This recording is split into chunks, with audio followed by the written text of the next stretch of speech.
Programme کو آگے بڑھاتا ہوں فضیلت الشیخ عبد الوحید سلفی صاحب جو جمعیت اہل حدیث مہاراشٹر کے رکن عاملہ اور رکن شورا ہیں اور جمعیت اہل حدیث مہاراشٹر کے انتہائی سرگرم شخص ہیں. ویسے آپ کا تعلق کاروبار سے ہے, آپ بزنس مین ہیں, لیکن اللہ کا فضل ہے جب بھی کسی مقام پر پروگرام کی ضرورت پڑتی ہے, کسی مقام پر خطبہ جمعہ کی ضرورت پڑتی ہے, کسی مقام پر تقریر کی ضرورت پڑتی ہے یا اور کسی تعاون کی ضرورت پڑتی ہے. اور ایک بات بتا دوں آپ کو, آپ کی اس مسجد کی تعمیر میں شیخ کا بہت بڑا تعاون ہے, شیخ کا بہت بڑا تعاون ہے.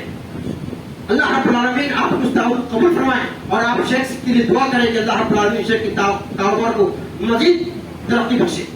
تو شیخ جماعت کے انتہائی فعال اور حساس رکن ہیں اور ماشاءاللہ جوان ہیں.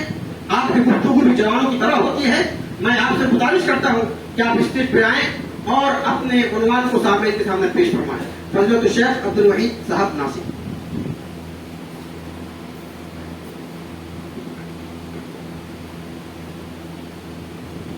السلام علیکم ورحمۃ اللہ.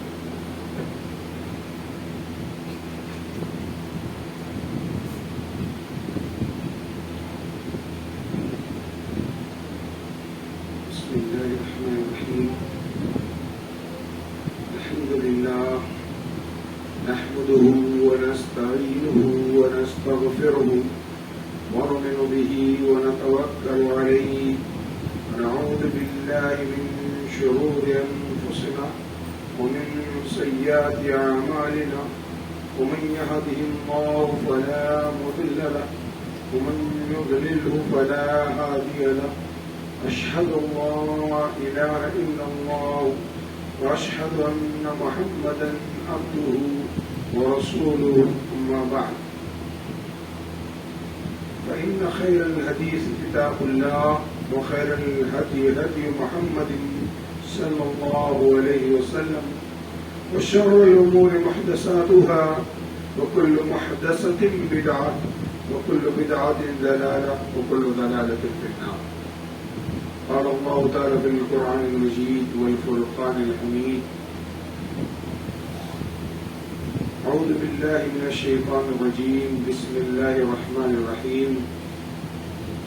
كتب عليكم الصيام كما كتب على الذين من قبلكم لعلكم تتقون. وقال في موضع آخر: كنتم خير أمة أخرجت للناس تأمرون بالمعروف وتنهون عن المنكر وتؤمنون بالله. جوانوں کو میری آہ سحر دے, جوانوں کو میری آہ سحر دے, خدایا ان شاہی بچوں کو بالو کر دے.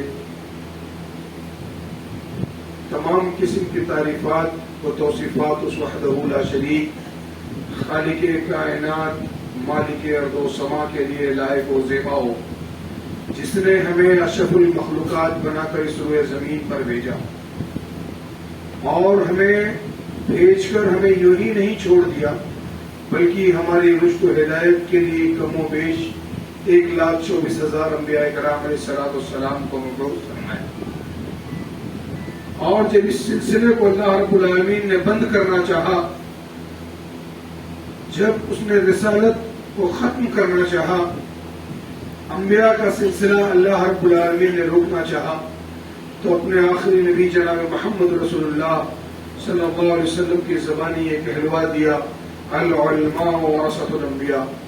یہ میرے محبوب اپنی امت کے لوگوں سے یہ کہہ دو کہ وہ پریشان نہ ہوئیں کہ آپ سے پہلے دنیا کے تمام امتوں میں قبیلوں میں نبی بھیجے گئے, خاندانوں میں نبی بھیجے گئے, شہر شہر نبی بھیجے گئے, قریہ قریہ نبی بھیجے گئے. ایک ہی وقت میں اس روئے زمین پر کئی انبیاء کرام علیہ الصلوۃ والسلام تھے, لیکن اس امت محمدیہ کو ایک ہی نبی ملا اور اس کے بعد نبوت کا سلسلہ بھی ختم کر دیا گیا. تو لوگ کیا سوچیں گے کہ اللہ ہمارے ساتھ یہ ناانصافی کیوں؟ اس لیے اللہ رب العالمین نے اپنے محبوب سے کہلوایا: العلماء ورثۃ الانبیاء، کہ میں نے انبیاء کا سلسلہ بند کر دیا ہے لیکن انبیاء کے وارثوں کو تمہارے بیچ میں رکھا ہے تاکہ جب تم میں کوئی گمراہی آ جائے، کوئی بدعت آ جائے، کوئی کمزوری آ جائے تو اللہ کے یہ نیک بندے علماء صالحین گاہے بگاہے تمہاری رہنمائی کا کام کرتے رہے. اور لاکھوں کروڑوں درود و سلام ہو اس ہستی اقدس و مقدس پر جس کا نام نامی اسم گرامی جناب محمد رسول اللہ صلی اللہ علیہ وسلم. یہ وہ ذات مقدسہ و مطہرہ و مبارکہ ہے جس نے بے شمار مصائب و آلام کو سہ کر اللہ رب العالمین کے دین کو من و عن ہم تک پہنچایا. میرے محترم بزرگوں، نوجوان ساتھیوں اور عزیز بچوں، صوبہ مہاراشٹر کے ناظم اعلیٰ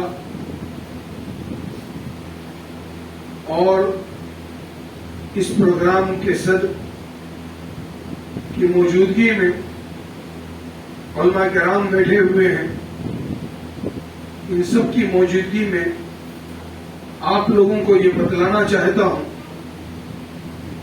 کہ اللہ رب العالمین نے اپنے قرآن کے اندر ایک بات کہی ہے کہ اے امت محمدیہ کے لوگوں، اے ایمان والوں، اے مومنوں. اور میں تمہیں یہ بات بتلا دوں پھر اپنی بات شروع کروں کہ مومن وہ ہے جو 5 وقت کا نمازی ہو. تاجدار مدینہ نے کہا کہ جس کو 5 وقت مسجد میں آتے ہوئے دیکھو اس کے ایمان کی گواہی دے دو، اور جو نمازی نہیں ہے اس کے بارے میں کہا من ترک الصلاۃ متعمدا فقد کفر. جس نے جان بوجھ کر نماز چھوڑ دی اس نے کافروں والا عمل کیا. میں آگے چل کے بتلاؤں گا کہ محدثین نے، مفسرین نے، ائمہ کرام نے نمازیوں کے لیے کیا کہا ہے، جو لوگ نمازوں کو چھوڑ دیتے ہیں ان کے بارے میں کیا کہا. پہلے یہ بتلاؤں کہ بہت جلد اللہ رب العالمین کی رحمتوں کا وہ مہینہ آ رہا ہے جسے ہم رمضان کے نام سے جانتے ہیں. اللہ رب العالمین نے اپنی کتاب میں کہا یا ایھا الذین آمنوا، ایمان والوں کو اللہ نے مخاطب کیا ہے. یہ بات یاد رکھنا، ایمان والوں کو اللہ نے مخاطب کیا ہے. جو بے نمازی ہے اللہ کو ان کی ضرورت نہیں، اس لیے اللہ کے لیے نمازی بن جائے. میں آج اپنی تقریر میں آپ لوگوں کو یہ بتلانا چاہوں گا کہ رمضان المبارک کا استقبال کیسے کریں، ہم کیا کریں کہ ہمارا رب ہم سے راضی ہو جائے اور اپنی رحمتوں کے مہینے میں ہم پر رحم کر دے. اللہ رب العالمین نے کہا کتب علیکم الصیام کما کتب علی الذین من قبلکم. اللہ رب العالمین نے ہم پر رمضان کے روزوں کو فرض کیا ہے جیسے ہم سے پہلے امتوں پر فرض کیا تھا. فرض کیوں کیا ہے؟ تاکہ ہم متقی ہو جائیں، ہم متقی ہو جائیں، ہمارے اندر تقویٰ آ جائے، ہم پرہیزگار ہو جائیں. تو اس رمضان کے آنے سے پہلے ہمیں تیاری کیا کرنی ہے؟ سب سے پہلی تیاری ہمیں اللہ رب العالمین کے حضور اپنی غلطیوں کی معافی مانگنی، توبہ و استغفار کرنا. اللہ رب العالمین سے ہم نے جو بھی جانے اور انجانے میں ہم نے غلطیاں کی ہیں اس کے لیے اللہ کے سامنے تائب ہونا ہے اور اللہ کے سامنے اپنی ایک ایک غلطی کا اظہار کرنا. وہ رب العالمین ہے، وہ دلوں کی بھیج کو جانتا. آپ نے جو گناہ تنہائی میں کیا ہے دنیا کا کوئی انسان نہیں جانتا ہے، اللہ رب العالمین اس کو بھی جانتا ہے. لیکن اللہ رب العالمین کیا کہتا ہے جانتے ہو؟ کہ میرے بندو میرے سامنے اپنے گناہوں کا اظہار کرو کیونکہ میں خوش ہوتا ہوں. اس لیے اپنے ایک ایک گناہ کا اقرار کرنا. جن لوگوں کو سید الاستغفار یاد ہوگا وہ جانتے ہیں اس میں لفظ ہے ابو بذنب. اے اللہ، اے پروردگار عالم، اے عرش عظیم کے مالک، ہر گناہ کا اقرار کرتا ہوں اللہ. جتنا گناہ میں نے کیا اللہ، ہر گناہ کا اقرار ہے اللہ. میں نے نماز چھوڑی ہے اللہ، کوئی نہیں جانتا، تو جانتا ہے. اے پروردگار عالم، میں نے چوری کی ہے اللہ، میں نے شراب پی ہے اللہ، میں نے زنا کیا ہے اللہ، میں نے لوگوں کی برائیاں کی ہیں، اے رب العالمین میں نے تیرے دین کو نقصان پہنچایا ہے، اے پروردگار عالم میں نے لوگوں کو برا بھلا کہا۔ کوئی نہیں جانتا اللہ، لیکن تو ضرور جانتا ہے۔ اللہ رب العالمین کے سامنے اپنے گناہوں کی توبہ کرنا۔ کائنات کے امام کے ایک ساتھی کے بچے، لیکن صحابی کا نام نہیں درجہ ملا ہے۔ بعض محدثین نے اس حدیث پر یہ کہا کہ اس نام کے صحابی کا ذکر کہیں اور نہیں ملتا۔ وہ نوجوان تھے، میں پہلے نوجوانوں سے بات شروع کروں۔ وہ نوجوان تھے، اللہ کے رسول صلی اللہ علیہ وسلم نے کہا کہ اے بچے یہ پیسہ لو اور جا کر بازار سے فلاں سامان لے آؤ۔ وہ جانے لگے، راستے میں ایک جگہ رکے۔ حدیث کے الفاظ ہے کہ ایک عورت وہاں غسل کر رہی تھی، ایک عورت نہا رہی تھی۔ فجاءت الريح، ہوا آئی، جو ہوا چلتی ہے، ہوا آئی اور پردہ ہو گیا، اور ان کی نگاہیں اس نہاتی ہوئی عورت پر پڑی۔ وہ کھڑے ہو کر وہاں دیکھتے رہے۔ اس کے بعد جب ہوش آیا تو اتنے پریشان ہوئے کہ انہوں نے شہر کو چھوڑ کر پہاڑوں پر جا کر اپنا ڈیرا ڈال دیا۔ کچھ وقت کے بعد، کچھ وقت جب گزر گیا اور اللہ کے رسول صلی اللہ علیہ وسلم کو وہ صحابی نظر نہیں آئے، تو اللہ کے رسول صلی اللہ علیہ وسلم نے حضرت عمر فاروق رضی اللہ تعالیٰ عنہ اور ایک صحابی کو بھیجا کہ جاؤ دیکھ آؤ میرے وہ صحابی ہیں کہاں۔ وہ گئے، ڈھونڈتے رہے، پہاڑوں کی طرف پہنچ گئے۔ ایک چرواہے سے پوچھا انہوں نے کہ کسی نوجوان بچے کو آپ نے دیکھا ہے؟ ایسے اس کی شبیہ بیان کی۔ تو چرواہے نے کہا ایک بچہ اوپر پہاڑوں پر بیٹھا، پہاڑ پر بیٹھا ہے، وہ دن بھر روتا رہتا ہے۔ ہم جب اپنی بکریوں کا دودھ دودھتے ہیں تو لے جا کر ایک گلاس اس کو دے دیتے ہیں، وہ پی لیتا ہے اور پھر روتا رہتا ہے۔ حضرت عمر فاروق رضی اللہ تعالیٰ عنہ وہاں پہنچے اور دیکھا تو وہ رو رو کر اپنے آپ کو ہلکان کر لیے تھے، ایک دم کمزور ہو گئے۔ انہوں نے کہا کہ اللہ کے رسول صلی اللہ علیہ وسلم نے آپ کو بلایا ہے، چلو۔ انہوں نے کہا کہ عمر فاروق رضی اللہ تعالیٰ عنہ میرے اندر اتنی ہمت نہیں کہ میں کائنات کے امام کے سامنے جا پاؤں۔ کہا کیوں؟ کہا مجھ سے گناہ ہو گیا، مجھ سے غلطی ہو گئی ہے، میں کیا چہرہ لے کر اس نبی کے پاس جاؤں جو تمام چیزوں کی خبر جس کو دے دی جاتی۔ اللہ کے رسول صلی اللہ علیہ وسلم کو خبر دی گئی، کائنات کے امام آئے اور ان کو دیکھا، وہ ایک دم لاغر اور کمزور ہو گئے تھے، زمین پر لیٹے ہوئے تھے۔ اللہ کے رسول صلی اللہ علیہ وسلم کے سر کو اٹھا کر اپنے گود میں رکھنا چاہا تو حضرت ثعلبہ رضی اللہ تعالیٰ عنہ نے کہا کہ یہ کائنات کے امام میرے سر کو نہ چھوئیے، کیونکہ میں نے گناہ کیا، میں گنہگار ہوں، میں نے گناہ کیا۔ اللہ کے رسول میرے سر کو ہاتھ نہ لگائیے۔ اللہ کے رسول صلی اللہ علیہ وسلم نے اس کو اٹھا کر اپنی گود میں رکھ دیا اور کہا ثعلبہ کیا چاہتے ہو؟ کہا اللہ کے رسول صرف میں اتنا چاہتا ہوں کہ اللہ میرے اس گناہ کو معاف کر دے، میں اس سے زیادہ کچھ نہیں چاہتا۔ اللہ کے رسول صلی اللہ علیہ وسلم نے دعا کی اور اللہ رب العالمین نے اس دعا کو قبول کر دی اور کہا ثعلبہ کیسا لگ رہا؟ ایسا لگ رہا جیسے بدن میں چوٹیاں چل رہی ہوں۔ اللہ کے رسول نے کہا ثعلبہ تمہارے جانے کا وقت آ گیا ہے، اور وہ اس روئے زمین سے رخصت کر دے۔ مجھے بتاؤ کہ ایک بار گناہ ہوا، نہاتی ہوئی عورت پر نظر پڑ گئی جس کے لیے روتے روتے اس دنیا سے چلے گئے۔ حضرت عمر فاروق رضی اللہ تعالیٰ عنہ بیان کرتے ہیں کہ جب ان کا جنازہ جا رہا تھا تو اللہ کے رسول ایسے پنجے کے بل چل رہے تھے، تو حضرت عمر فاروق نے پوچھا کہ اللہ کے رسول اتنے لوگ تو نہیں ہیں، آپ پنجے کے بل کیوں چل رہے ہیں؟ تو اللہ کے رسول نے کہا عمر تم نہیں دیکھ رہے ہو، میں دیکھ رہا ہوں کہ اس جنازے میں فرشتوں کی اتنی تعداد ہے کہ پیر رکھنے کی جگہ نہیں۔ اپنے گناہوں سے توبہ کر لینا یہ اللہ کو بہت پسند ہے۔ اور آج ہمارا حال کیا ہے؟ پوری رات ہم گناہ کے کاموں میں لگے رہتے ہیں۔ ہمارے نوجوان چھوڑو، بوڑھے ادھیڑ عمر کے لوگ رات بھر موبائل پر اللہ جانے کیا کیا دیکھتے رہتے ہیں۔ اللہ کے سامنے کیا جواب دو گے؟ جب اللہ رب العالمین بلائے گا تو کیا کہو گے؟ سب سے عظیم ہے وہ گناہ جو تنہائی میں کیا جائے، سب سے عظیم گناہ۔ اس لیے ایسے گناہوں سے بچو، اور جو گناہ تم سے ہو گیا ہو اس گناہ سے توبہ کر لو، کیونکہ توبہ کرنا یہ انبیاء کی سنت ہے. ہمارے دادا حضرت آدم علیہ السلام جب جنت سے نکالے گئے برس ٹھوکریں کھائی، لیکن جب دادا آدم اور مائی ہوا ملے تو دل میں یہ خیال آیا کہ ہم سے گناہ ہو گیا ہے، غلطی ہو گئی ہے، ہم نے گناہ اللہ کے حضور کیا ہے، ہمیں معافی بھی اللہ کے دربار سے ملے گی.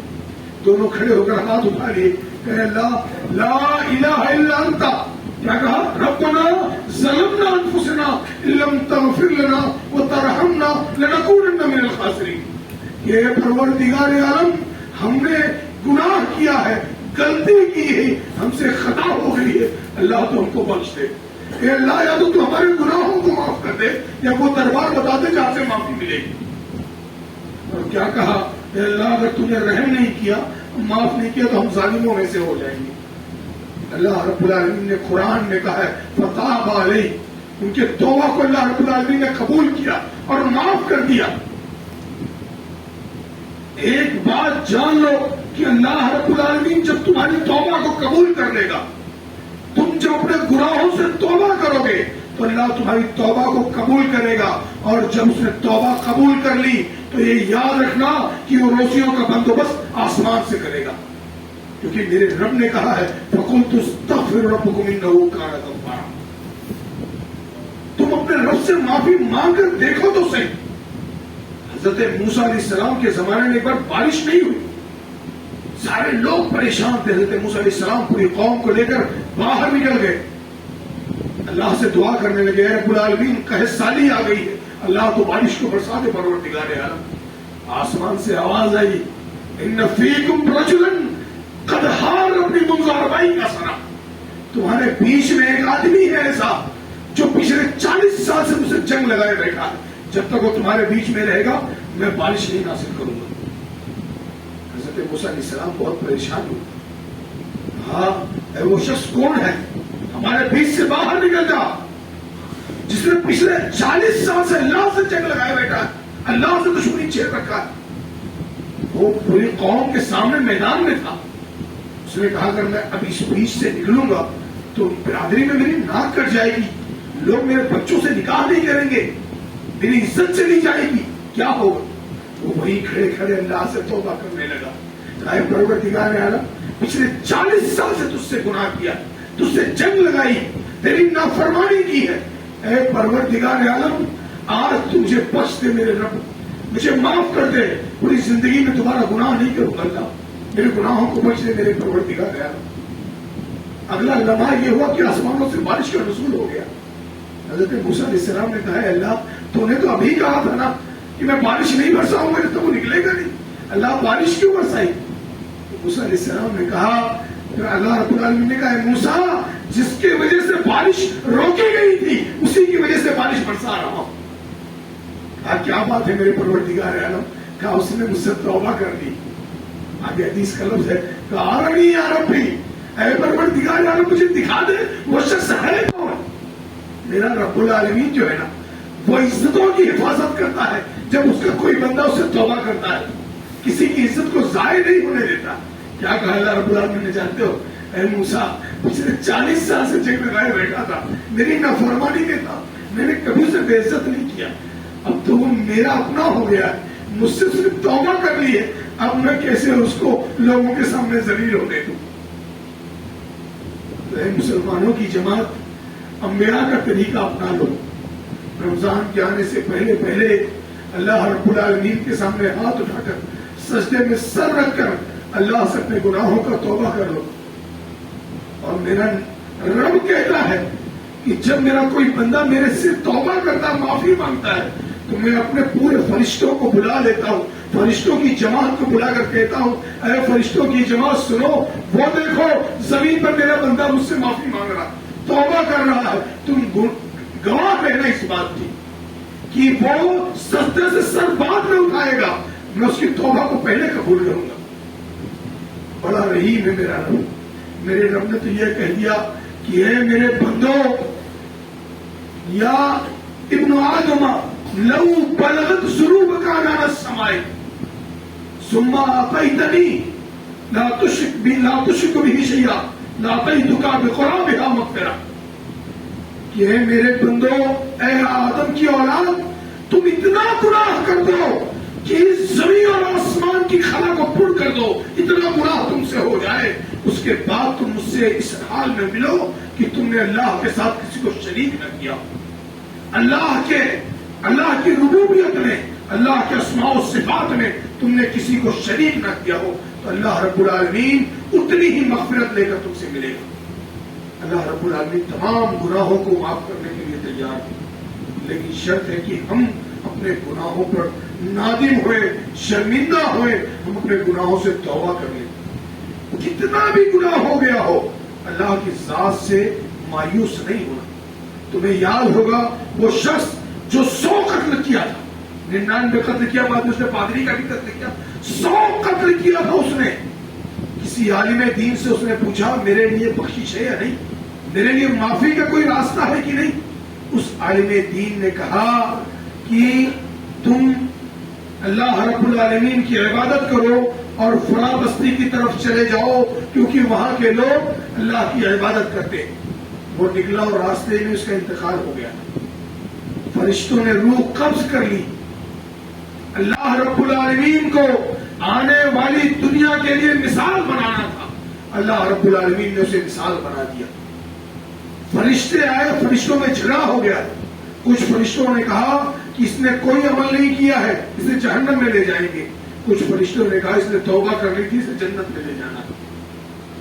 حدیث کے الفاظ فاختصم الملائکہ، فرشتوں میں جھگڑا ہو گیا کہ اس کی روح کو کون لے کر جائے گا۔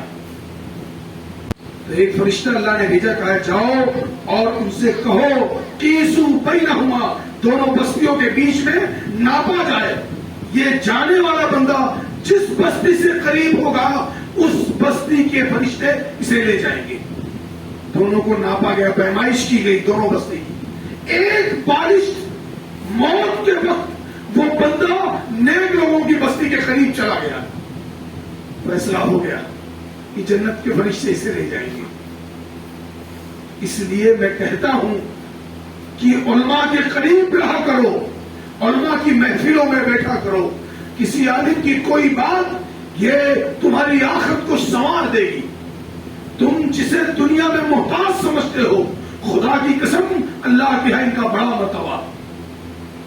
اس روئے زمین پہ سب امت محمدیہ میں ہے، لیکن مجھے بتلاؤ کہ کون وہ ہے جو میرے محبوب کا وارث؟ کیا سب کو یہ شرف حاصل ہے؟ نہیں حاصل ہے۔ اس لیے علماء کے قریب رہا کرو۔ یہ پہلی بات کہ ہم اپنے گناہوں سے توبہ کر لیں۔ دوسری بات کہ ہم نمازوں کی پابندی کریں، کیونکہ میں عالم دین ہونے کے ناطے یہ بات بتلا کر جا رہا ہوں، جو شخص نماز نہیں پڑھتا اس کا کوئی عمل قابل قبول نہیں، اور قیامت کے دن حشر کے میدان میں اللہ کے حضور جس کی نماز خراب نکل جائے گی اس کے تمام اعمال برباد ہو جائیں گے۔ اور میں بتلاؤں کہ محدثین نے لکھا، ائمہ نے لکھا کہ ایسا شخص جو بے نمازی، جو نماز نہیں پڑھتا، اس کو جیل میں ڈال دیا جائے، اسے قید کر دیا جائے، بعض ائمہ نے لکھا کہ اسے قتل کر دیا جائے، اور اگر اس کی موت ہو جائے تو نہ اس کی نماز جنازہ پڑھی جائے، نہ اس کو غسل دیا جائے، نہ اسے کفن پہنایا جائے، اور اسے مسلمان قبرستانوں میں دفن بھی نہ کیا جائے، اسے کہیں بھی لے جا کر کسی گڑھے میں پھینک دیا جائے۔ سوچ لیجئے کتنی بڑی بات ہے۔ حضرت عبداللہ ابن مسعود رضی اللہ تعالیٰ عنہ کہتے ہیں کہ ہمارے زمانے میں ایک مومن اور ایک کافر کے بیچ میں اگر کوئی چیز حد فاصل تھی تو وہ نماز تھی۔ اللہ رب العالمین نے نماز کا اتنا بڑا مرتبہ رکھا ہے کہ اپنے قرآن مجید میں 700 مرتبہ اللہ رب العالمین نے نماز پڑھنے کے لیے کہا ہے، 700 مرتبہ۔ سب سے زیادہ جو حکم ہے وہ یہی ہے، قرآن کو پڑھو، قرآن کو سیکھو۔ اگر تم اپنے آپ کو مومن سمجھتے ہو، میں یہ کہتا ہوں کہ پورا قرآن نہ پڑھو، کم سے کم وہ آیتیں تو پڑھو جس میں اللہ رب العالمین نے یا ایھا الذین آمنوا تم کو خطاب کیا ہے، مومنوں کو خطاب کیا ہے، وہ آیتیں تو پڑھ لو۔ قرآن میں ایسی 179 آیتیں ہیں 179 آیتیں ایسی ہیں جس میں اللہ رب العالمین نے یا ایھا الذین آمنوا کہا. قیامت کے دن جب اللہ رب العالمین تم سے کہے گا کہ میں نے تم کو پکارا تھا، تم کو بلایا تھا، تم کو خطاب کیا تھا، کیا تم نے کبھی میرے قول پر دھیان دیا؟ کیا تم نے کبھی میری کتاب کو پڑھا؟ اس کتاب کو کہ جس کتاب کے بارے میں یاد ہے کہ جو لوگ ان کتابوں کو پڑھتے ہیں یہ کتاب قیامت کے دن ان کے لیے سفارشی بن کر آئے گی. قرآن ہی ایک ایسی چیز ہے جو دنیا میں بھی تمہارے لیے رحمت ہے اور تمہارے مر جانے کے بعد عالم برزخ میں بھی تمہارے لیے وہ رحمت ہے، اور جب حشر کے میدان میں کھڑے ہو گے اللہ کے حضور تو وہاں بھی وہ تمہارے لیے رحمت ہے. قرآن پڑھنا سیکھو مسلمانوں. رمضان آنے والا اور رمضان کا بڑا گہرا تعلق ہے قرآن کے ساتھ. رمضان کے آنے سے پہلے قرآن کی تیاری کرو، قرآن کو پڑھنا سیکھو اور قرآن پڑھنے کی عادت ڈالو. ہر نماز کے بعد ایک ہی صفحہ پڑھو لیکن پڑھا کرو، کیونکہ یہ اتنی بڑی امانت اللہ رب العالمین نے آپ لوگوں کو دی، ہمیں عطا کی ہے کہ جس کو دنیا کی تمام مخلوقوں پر اللہ رب العالمین نے پیش کیا. اللہ رب العالمین اپنے قرآن میں کہتا اگر میں اس قرآن کو پہاڑ پر نازل کر دیتا تو پہاڑ اس کی ہیبت سے ریزہ ریزہ ہو جاتا، لیکن انسانوں نے اس کو لے لیا، اس کو اٹھا لیا اور اب اس کو اپنے پشے پشت ڈال رکھا ہے. دستاروں میں سجا کر رکھ دیے ہیں. وہ نکالتے کب ہے جانتے ہو مسلمان؟ جب بیٹی گھر سے ودا ہوتی ہے تو اس کے سر پر رکھ کر لے جاتے ہیں. جب دو بھائیوں کا جھگڑا ہوتا ہے جائیداد بانٹنے کے لیے، قسم کھلانے کے لیے قرآن نکالتے ہیں. کیا قرآن اسی لیے آیا ہے؟ قرآن نے تو ہم سے یہ کہا کہ میں بڑی آسان زبان میں مجھے پڑھو، سیکھو، جانو دنیا کس چیز کا نام. دنیا کی زندگی گزارنے کے لیے مراہ عمل. ہم مسلمان ہیں، ہمیں مذہب اسلام مل گیا، اس وجہ سے ہم اس پر دھیان نہیں دیتے. پوری دنیا قرآن پر ریسرچ کر رہی.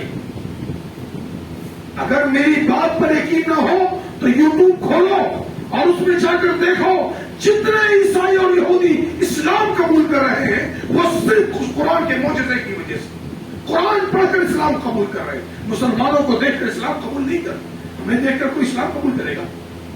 ہم سے بڑا بےمان اس سورہ زمین پر نہیں، ہم سے بڑا کاروبار میں دھوکہ دینے والا کوئی نہیں، ہم سے بڑا چور کوئی نہیں ہے، ہم سے زیادہ شرابی کوئی نہیں، ہم سے زیادہ بازار گناہ میں جانے والا کوئی نہیں. ہمیں دیکھ کر کوئی اسلام قبول کرے گا؟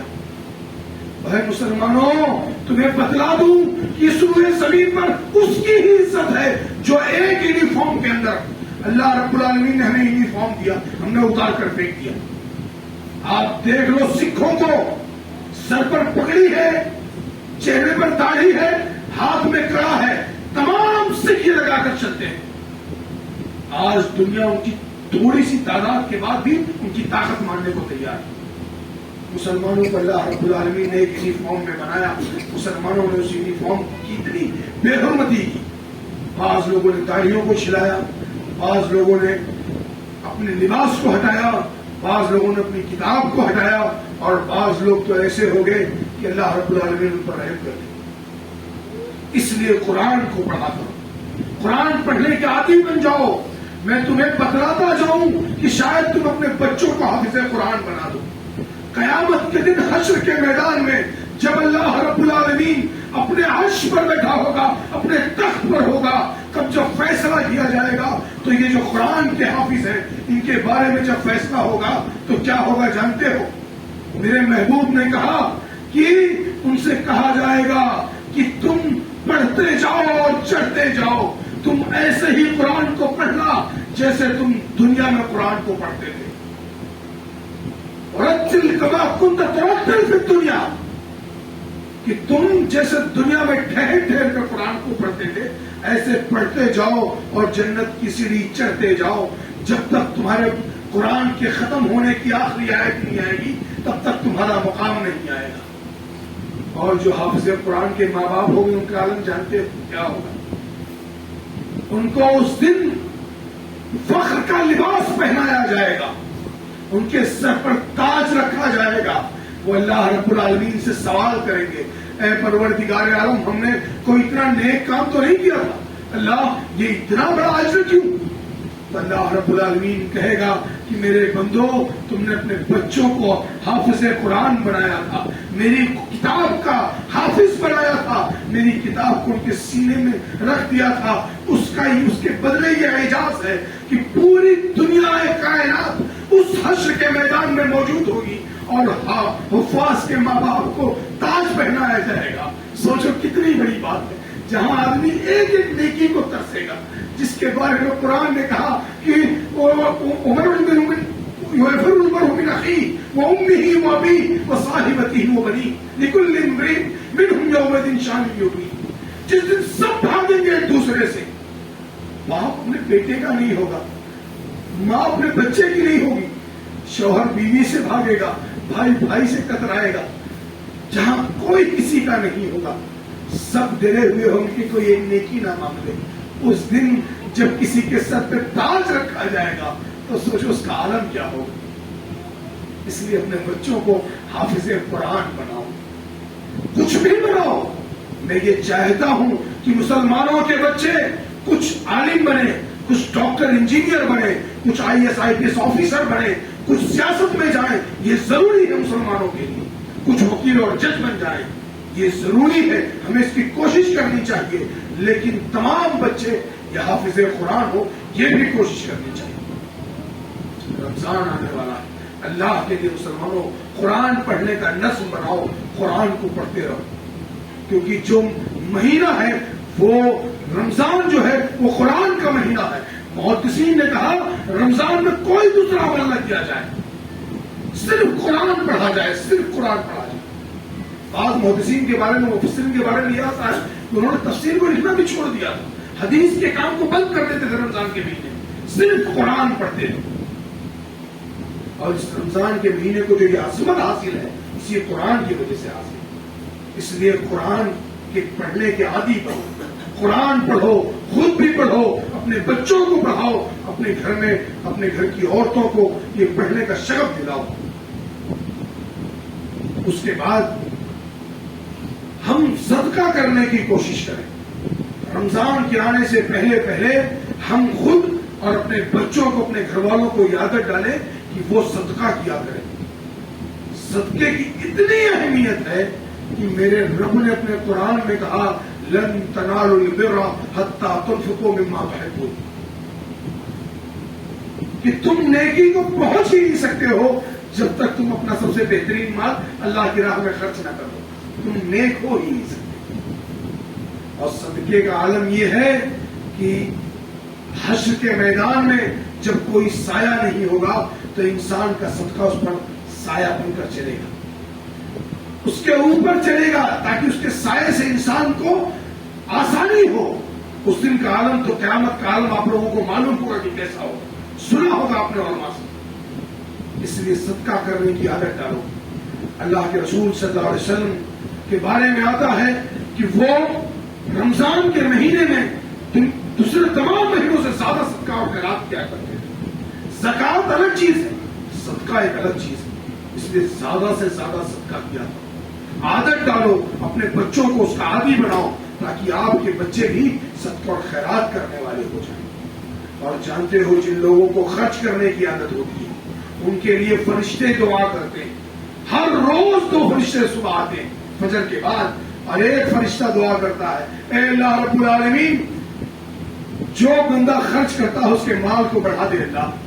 اور دوسرا فرشتہ دعا کرتا ہے اے اللہ جو اپنے مال کو خرچ نہیں کرتا ہے اس کے مال کو برباد کر دے اللہ رب العالمین. اس لیے مسلمانوں صدقہ کرنے کے عادی بنو, خود بھی صدقہ دو, اپنے بچوں کے ہاتھ سے صدقہ دلاؤ, اپنے رشتہ داروں کا خیال رکھو, غربا اور مساکین کا خیال رکھو. رمضان آنے والا ہے, کسی کے گھر میں راشن بھروا دو, کسی کے یہاں کپڑے بنوا دو. جو اللہ نے آپ کو طاقت دی ہے وہ کرو, لیکن رمضان کے آنے سے پہلے پہلے اس کی تیاری کرو کہ ہمیں چاند رات کو ہی لوگوں کے یہاں ضرورت مندوں کے یہاں راشن پہنچا دینا.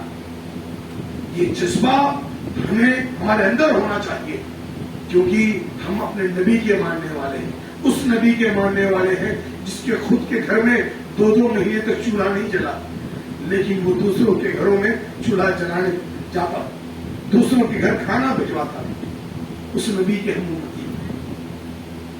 تو اگر نبی کے طریقے پر چلنا ہے تو نبی کے طریقے کو اپنا لو، رمضان کے آنے سے پہلے اس کی تیاری کرو۔ اس کے بعد دعا کرنے کی عادت ڈالو، دعا زیادہ سے زیادہ کیا کرو۔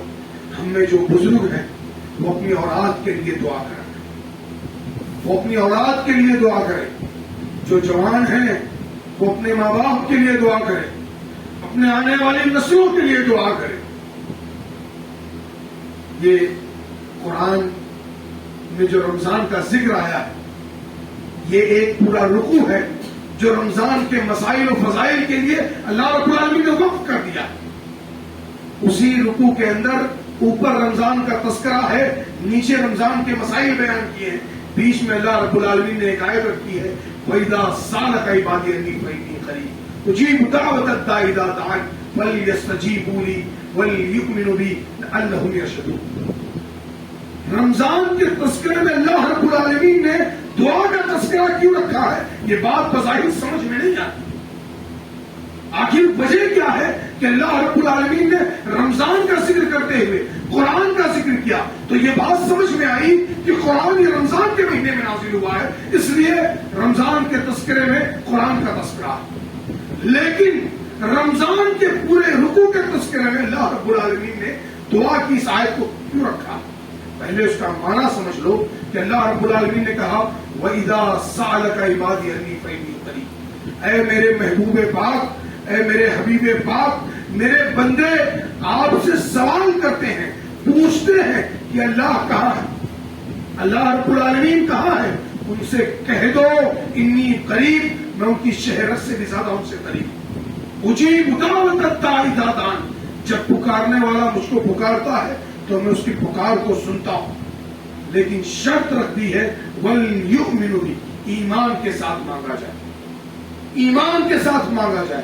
اللہ رب العالمین سب دینے کو تیار ہے۔ اس کی مثال سننا چاہتے ہیں؟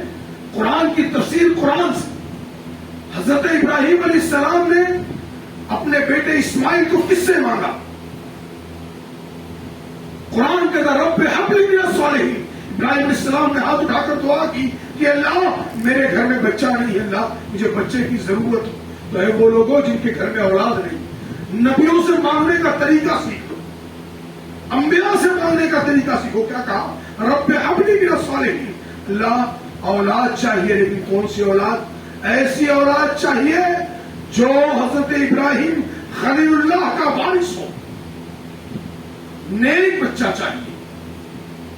اس لیے اللہ سے دعا مانگو تو نیک بچے کی دعا کرو۔ جبریل علیہ السلام آ گئے، فبشرناہ بغلام حلیم، ابراہیم علیہ السلام نے دعا مانگی تھی، اللہ نے وہ دعا قبول کر لی۔ آج ہم ہیں، ہماری دعائیں قبول نہیں ہوتی، ہم شکوہ کرتے ہیں کہ ہم دعائیں مانگتے اللہ ہماری دعاؤں کو قبول نہیں کرتا۔ کیوں نہیں قبول کرتا ہے؟ کیونکہ ہمارے دل میں جو ہے نا گناہ بھرا ہوا، ہماری زبان گناہوں سے میلی ہو گئی ہے۔ لیکن جب رمضان کا مہینہ آئے گا، ہم روزہ رکھیں گے اور روزہ رکھ کر اپنے دلوں کو پاک کر لیں گے، کیونکہ میرے رب نے کہا ہے جو لوگ روزہ رکھتے ہیں وہ متقی ہو جاتے ہیں، پرہیزگار ہو جاتے ہیں۔ تو جب ہم روزے دار ہو جائیں گے، پرہیزگار ہو جائیں گے اور اللہ سے دعا کریں گے تو اللہ رب العالمین ہماری دعاؤں کو قبول کرے گا۔ کائنات کا امام رمضان کی 17 تاریخ تھی، میدان بدر میں تھا، جنگ کا عالم تھا، مذہب اسلام کی پہلی جنگ تھی۔ کائنات کا امام کھڑا تھا، اپنے ساتھیوں کو دیکھا، کچھ ہجرت کے مارے ہوئے، سفر کے ستائے ہوئے، غریب و نادار، کسی کے پاس تلوار تھی تو برچھی نہیں، کسی کے پاس برچھی تھی تو زرہ نہیں، کسی کے پاس کچھ تھا کچھ نہیں۔ کائنات کے امام کے پاس اس چلچلاتی ہوئی دھوپ میں اپنے ساتھیوں کو خیمہ تو درکنار دینے کے لیے چادر بھی موجود نہیں۔ اور جب نگاہ گھما کر اپنے دشمنوں کی طرف دیکھا تو کیا دیکھا؟ 1000 کا ٹھاٹھے مارتا ہوا لشکر کھڑا تھا، جس میں سب جوان تھے، جو سب جنگ کے تربیت یافتہ لوگ تھے، جن کے پاس تلواریں تھیں، دنیا کے تمام ہتھیار موجود تھے۔ پریشان ہو گئے کہ اللہ ان کمزوروں کا، ان دنیا کے ستائے ہوئے لوگوں کا ان ہزاروں سے کیا مقابلہ؟ اللہ یہاں تو کچھ بوڑھے ہیں اللہ، جن کی کمریں جھکی ہیں اللہ، کچھ تو بچے ہیں 13-14 سال کے اللہ، ان کا مقابلہ ان سے کیا ہے اللہ؟ اے رب العالمین میں کیا کروں؟ میری جو کل پونجی بھی لے کر آ گیا ہوں، لیکن اللہ ان کا کیا مقابلہ ہے ان سے؟ سجدے میں سر رکھ دیا، دعا کرنے لگی، کہے اللہ سے دعا کرتے ہوئے کہا کہ اے رب العالمین ان تہلک حاضر الصحابہ لم تعبد بعدا، کہ اے میرے پروردگار عالم، اے اللہ رب العالمین میں کل کائنات لے کر آ گیا ہوں اللہ، اگر آج کی چھوٹی سی جماعت مار دی گئی تو قیامت تک تیری عبادت نہیں ہو پائے گی۔ اے پروردگار عالم ان کمزوروں کو طاقتور کرتے اللہ۔ حضرت ابوبکر صدیق رضی اللہ تعالیٰ عنہ کہتے ہیں کہ میں نے اپنے محبوب کو کبھی ایسے زار و قطار روتے ہوئے نہیں دیکھا، میں ان کے قریب گیا، کندھے پر ہاتھ رکھا، کہا اے محبوب آپ اپنا سر اٹھا لیجئے، اللہ رب العالمین آپ کو ضائع نہیں کرے گا، آپ تو غریبوں کے مددگار ہیں، آپ کو اللہ کیوں ضائع کرے گا، آپ اپنے سر کو اٹھا لیجئے۔ اللہ کے رسول صلی اللہ علیہ وسلم نے سجدے سے سر اٹھایا، آسمان کی طرف دیکھا، کہا صدیق ھذا جبریل، اے صدیق جاؤ اور مسلمانوں کو یہ خوشخبری سنا دو کہ آج کائنات کے امام کی دعا کو سن کر کائنات کے رب نے اپنے بندوں کی مدد کے لیے حضرت جبرائیل کے ساتھ فرشتوں کی جماعت جنگ کے میدان میں بھیج دی ہے، بدر کے میدان میں بھیج دی۔ دعا کرنا اپنے نبیوں سے سیکھو، مسلمانوں دعا مانگ کر تو دیکھو، اللہ رب العالمین سب دینے کے لیے بیٹھا، لیکن ہمارا حال یہ ہے کہ ہم دعا نہیں کرتے۔ ہمارے بزرگوں کا حال یہ ہے کہ وہ دعا اٹھاتے ہیں تو چند چیزیں مانگ کر گرا دیتے ہیں۔ ارے جب اللہ سے دعا مانگو تو عظیم چیزیں مانگا کرو، جب جنت مانگو تو جنت الفردوس میں اعلیٰ مقام مانگا کرو۔ آپ جو ہے جب دعا کرو تو اپنے بچوں کی، اپنے نسلوں کی، آنے والی نسلوں کے لیے دعائیں مانگا کرو کہ اللہ انہیں نیک بنا دے، اللہ انہیں پرہیزگار بنا دے۔ جب سجدوں میں سر رکھا کرو تو یہ دعا مانگا کرو کہ اے پروردگار عالم، اللہ ہمارے بچوں کو ڈاکٹر اور انجینئر بنا دے، اللہ اے پروردگار عالم آنے والی نسلوں کو IAS IPS آفیسر بنا دے، اللہ اے رب العالمین تو ہمارے بچوں کو عالم دین بنا دے۔ تم رب سے مانگا کرو تو سب مانگا کرو، اور اے جوانوں جب تم ہاتھ اٹھایا کرو تو اپنے رب سے اپنی جوانی کو درست رہنے کی دعا مانگا کرو، اپنے ماں باپ کے لیے دعا مانگا کرو، کہا کرو رب ارحمہما کما ربیانی صغیرا، اپنے ماں باپ کے لیے دعا مانگا کرو۔ ارے جب تم پیدا ہوئے تھے تم نہیں جانتے ہو کہ انہوں نے کتنی مشقتوں سے تمہیں پالا ہے۔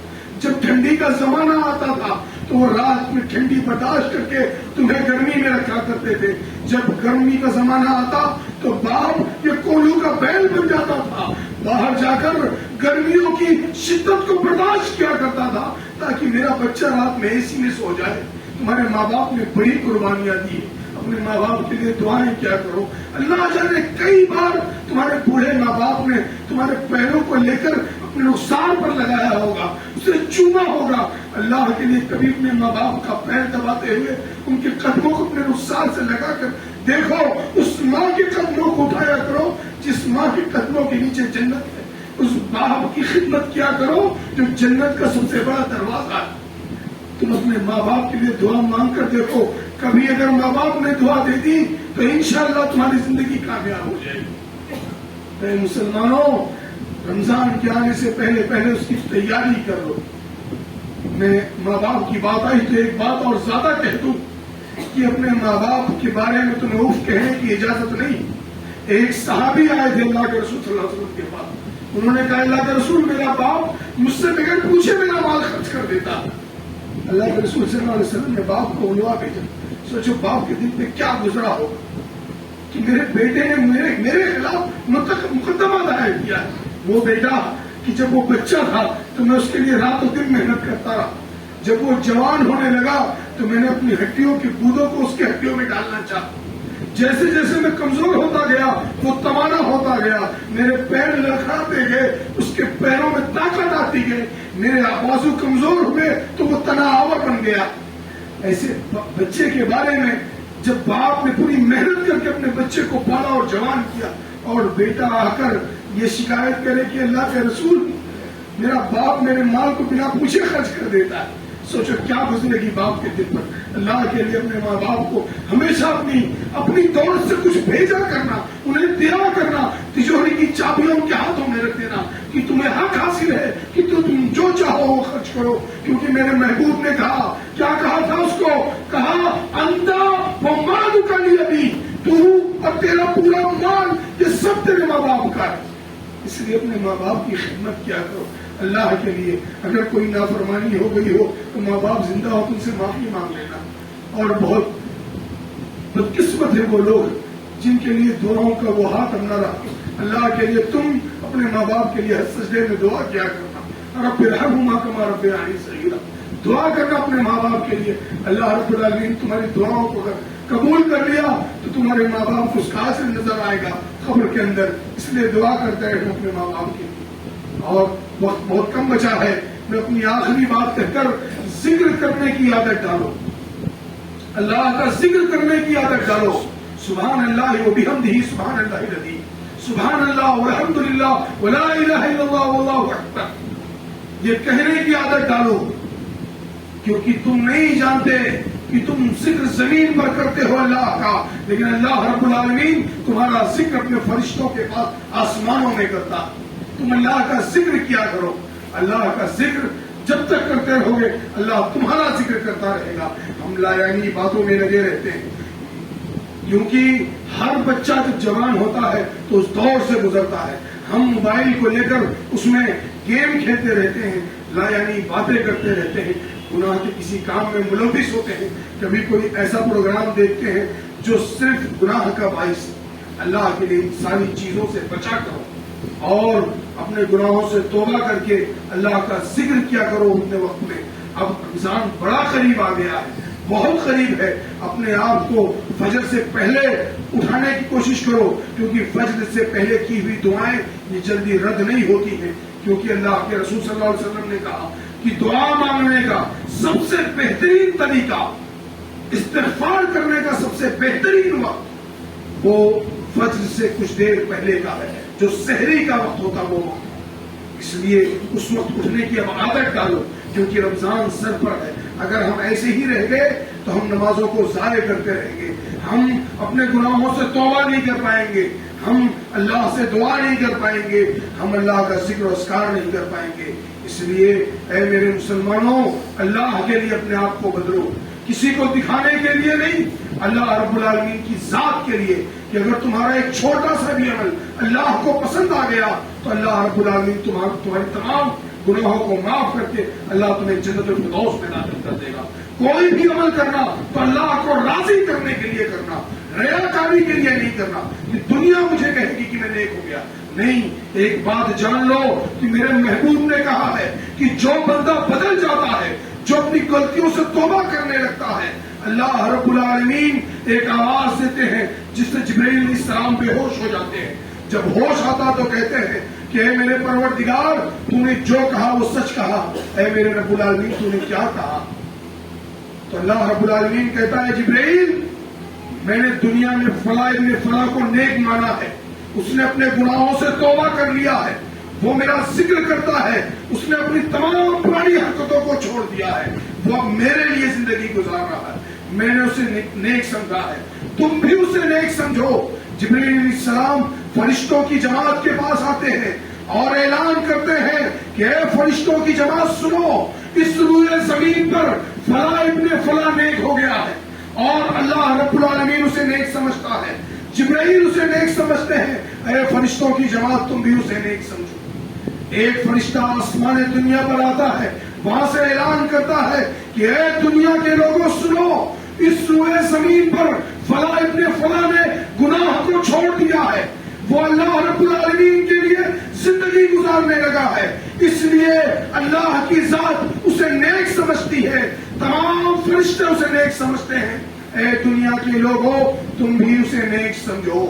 پھر دنیا کے لوگ دھیرے دھیرے کہنے لگتے ہیں، کہنے نہیں لگتے، میرے محبوب نے کہا فرشتے ان کی زبان پر بولتے ہیں کہ دیکھو بڑا بچہ بڑا نیک ہو گیا ہے، نمازی پرہیزگار ہو گیا ہے، اس نے گناہوں کو چھوڑ دیا، اسے عادت تھی کہ وہ رات کے 2 بجے تک موبائل دیکھا کرتا تھا، اللہ جانے کیا کیا چیزیں دیکھا کرتا تھا، اس نے سب چیزیں چھوڑ دی، وہ فجر کی نماز میں اللہ کی عبادت کے لیے، اللہ کی مرضی کے لیے، اللہ کو راضی کرنے کے لیے وہ فجر کی نماز میں مسجد میں حاضر ہوتا۔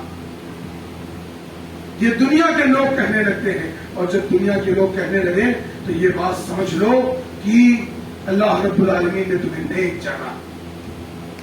اس لیے رمضان کے آنے سے پہلے پہلے اس کی تیاری کر لو۔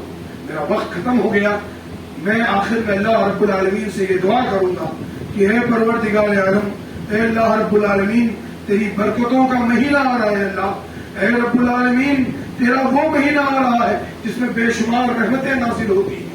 اے رب العالمین ہم تیرے دربار میں بیٹھے ہیں پروردگار عالم، اللہ ہم کو صحیح سلامت رکھ کر اللہ تو اس مہینے تک پہنچا دے۔ اللہ اے رب العالمین تو اس مہینے میں جنت کے تمام دروازے اور کھڑکیاں کھول دے گا، جہنم کے تمام دروازوں کو بند کر دے گا، شیاطین کو تو قید کر دے گا۔